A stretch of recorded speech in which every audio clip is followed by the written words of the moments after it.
सौतीन पर रहेला, बिगड़ल जाता तोहर लूर। अरे कहवाने कारण भतरू सौतीन पर रहेला, बिगड़ल जाता तोहर लूर। बढ़ल जाता मन तोहर, बिगड़ल जाता रहन, कइले बड़ काहे मजबूर। अरे कवने कारण भतरू सौतीन पर रहेला, बिगड़ल जाता तोहर लूर।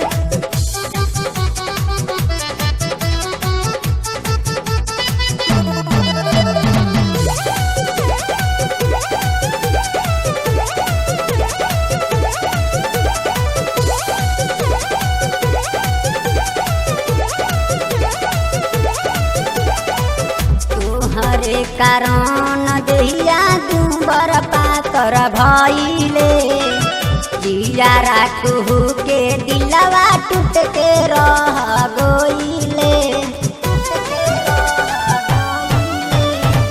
तोहरे कारण दहिया दुबर पातर भइले, जिया राखू के दिलवा टूट के रह गइले।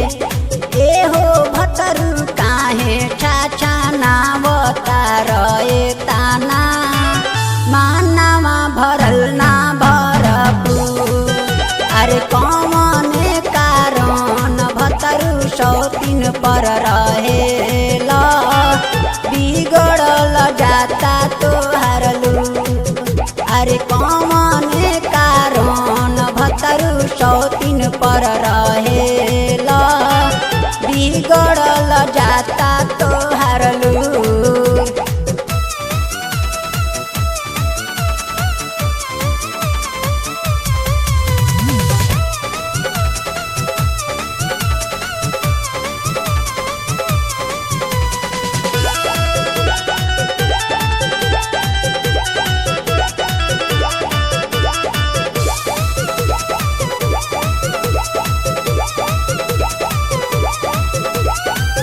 तरसत जवनिया के ना बुझे लए सैया, दूसरे के देहिया के बाड़ भइल रखवैया। तरसत जवनिया के ना बुझे लए सैया, दूसरे के देहिया के बाड़ भइल रखवैया। शिवम बाड़ हे हर करन भतरू छूछ बेहारा, राधे राख सुनील के बासु।